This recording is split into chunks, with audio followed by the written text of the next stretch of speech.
Click the link in the description below to receive our free Building Mental Muscle newsletter, and for a limited time, get these 10 classic best-selling Law of Attraction books for free. We hope you enjoy this presentation. If so, please click the like button and click the subscribe button below to receive notification when we release new recordings.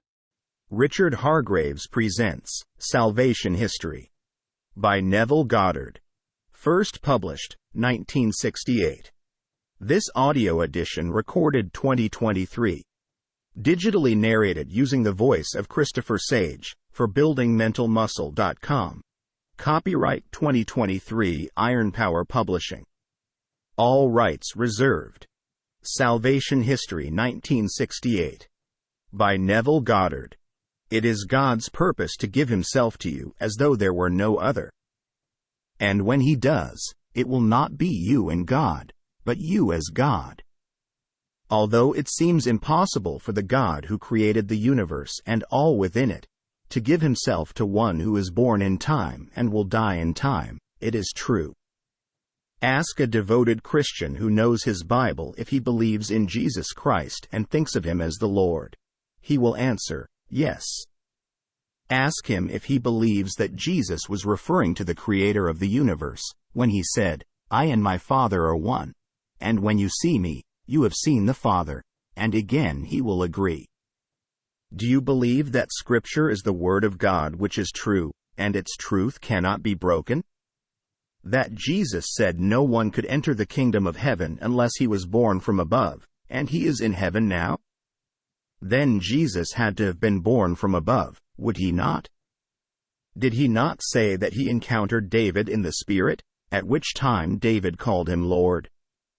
And did not David say, "I will tell the decree of the Lord. He said to me, Thou art my son, today I have begotten thee." If David called Him Lord in the New Testament, and the Lord called David's son in the Old Testament, are they not father and son? Although year after year man has sacrificed the blood of an ox or lamb without changing his consciousness, Christ's supreme sacrifice, as told us in the 10th chapter of Hebrews, is by splitting the curtain of His own body from top to bottom and taking His own blood into the Holy of Holies. And did not the Holy Spirit, who He knew to be Himself, descend upon Him in the form of a dove and remain there? Do you agree that a man's history is made up of all of the events he has experienced? And if Jesus Christ has experienced everything I have mentioned, do they not constitute His history? And you agree He is the Lord? Then I say, only when salvation history invades time, will man really know the meaning of life, in time. As you walk in time, human history is yours. As you are born and die, restored to life you die, only to be restored and die again. Human history goes on forever, until salvation history invades time and becomes the individual's autobiography. And if the history of the Lord Jesus Christ becomes your history, are you not the Lord? In human history, all things begin and end in time. Things appear, they wax, wane, and disappear, to pass through nature to eternity, until the history of salvation invades time and redeems the individual, allowing him to experience salvation history as his own. Salvation history, belonging only to eternity, takes God's creative power up from eternal death, called time, to enter the kingdom of heaven and everlasting life. That's how God, having become man, raises the individual to the level of being God. Now, I did not ask these questions to test your knowledge of Scripture, but to find another witness. That which is recorded in Scripture is an external witness of my internal experience.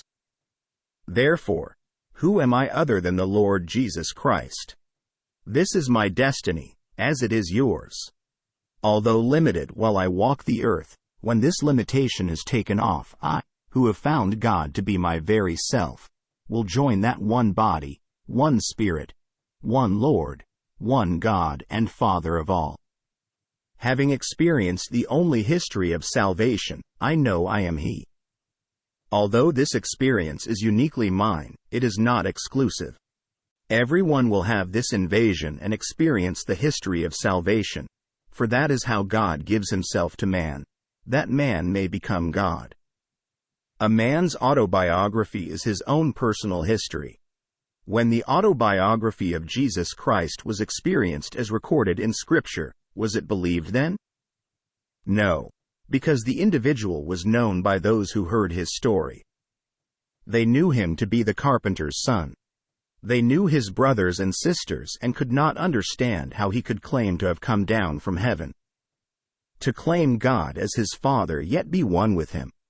But I tell you, God invades time in order to fulfill his own prophecy, for the Old Testament prophesies all that man must experience in order to be redeemed. The New Testament then tells how the story of redemption takes place. How can an infinite being give himself to finite man? By man, I mean generic man, male, female. By fulfilling the history of salvation spelled out in the New Testament as the story of the life of Jesus Christ. It is recorded that his birth was from above, that he encountered the one whom the Lord declared to be his son, thereby establishing his fatherhood. A son must have been fathered, or he could not be, and if you are a father, you must have a son. God the Father prophesied in the 2nd Psalm that David was his son. As that son, you experience the major events in the life of one called Jesus Christ, making the history of salvation your autobiography. Only then do you know that you and God the Father are one. Believe me, and salvation history will be yours. John tells us that those who heard salvation's history and would not accept it, departed never to walk with him again. John, chapter 6. Why? Because there were still things for them to experience in the world of time, sadness, and death. Every loving relationship will one day dissolve and vanish as one goes through the gate called death. The British Empire ruled for over 300 years. Now only England is left, and it only the size of New York City. We are living in the day of the complete dissolution of the British Empire, seeing it dissolve right before our eyes. Their literature and art will last, yet even that will have its day and vanish. Although this enormous power called America believes it cannot die, it will.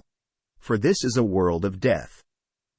Individuals, families, countries, and traditions will die in time, and the only solution is God's plan of salvation, which is in eternity. Eternity is qualitative, not quantitative.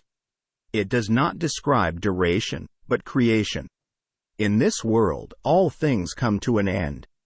In our country right now, there are individuals who have an excess of $2 billion and are trying to increase it. Their billions cannot buy happiness, and in the not distant future they will depart and leave their money behind to be wasted by those who did not earn it.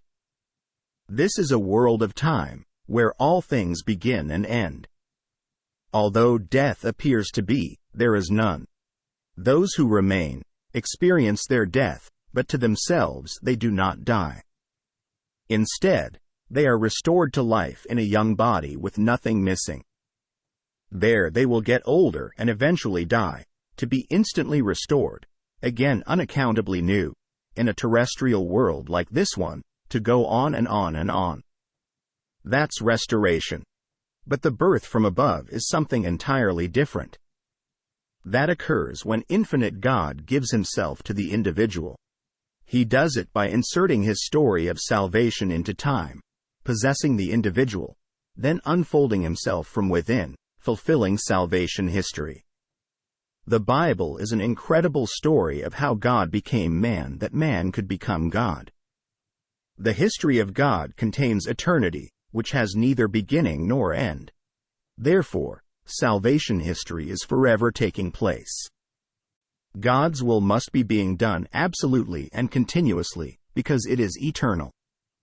When the history of salvation invades you, individually, you will awaken from a long, long sleep to find yourself being born from above. The symbol of your birth, as that of a little child wrapped in swaddling clothes, will be there, as well as the witnesses. Even then it seems incredible, as you hold the child in your arms, just as Scripture states a child was placed in the arms of one called Mary. And if the child is a symbol of the Savior, who is the Lord God Jehovah, are you not your own Savior? Coming down to earth, God invades the world of time and lifts you out of time into eternity. Then you will return for a little while, where your glory is hidden by the garment you wear. You will tell your experiences to those who will listen, until that moment in time when you depart never to return again. No one should gloat about this, as everyone will rise as the same being. There is only God, redeeming himself into the one body, one Spirit, one Lord, one God and Father of all, and you will know that you are He. This glorious, spiritual story doesn't make sense to man, so he believes it in a physical way. And when it is told from experience, few will listen, and even those who do will not understand. Don't expect them to. Just tell it and leave the thought as a seed for them to dwell upon and maybe begin to hunger and thirst for understanding. You see, God has already put eternity into the heart of every man. And when the time is fulfilled, He adds a thirst that only eternity can satisfy. So, when you tell God's word, and there is no interest, it is because the hunger has not come upon them. But the day will come when God will send a hunger, not for bread or a thirst for water, but for experiencing the Word of God.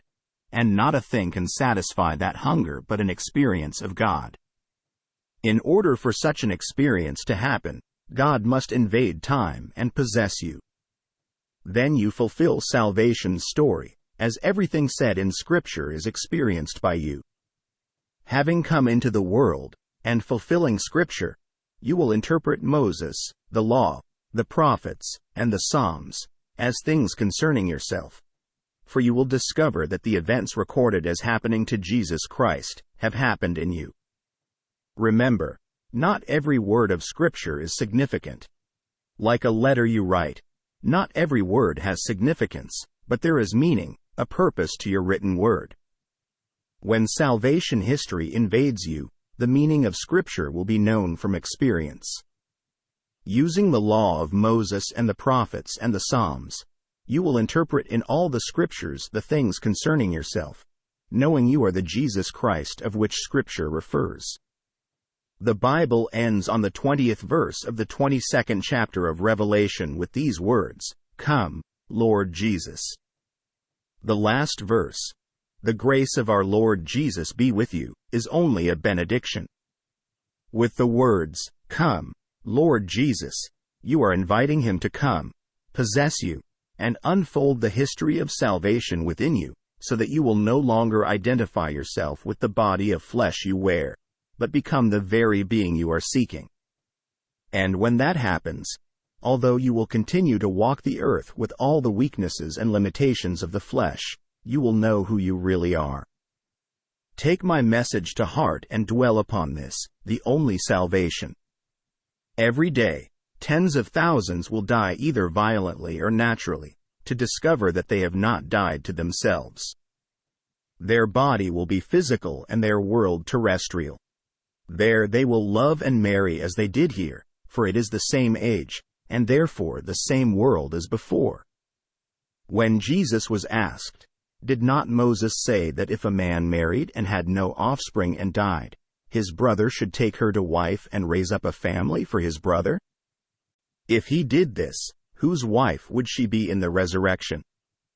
And Jesus answered, "You do not know the Scripture. In this age man marries and is given in marriage. But those who are accounted worthy to attain to the age of the resurrection neither marry or are given in marriage. For, being one with God, they can die no more. In the resurrection, the Son of God is one with God, for the Father and the Son are one. After your resurrection from this state of death, you no longer marry or die, but until then you will continue to fall in love, marry, get old, and depart.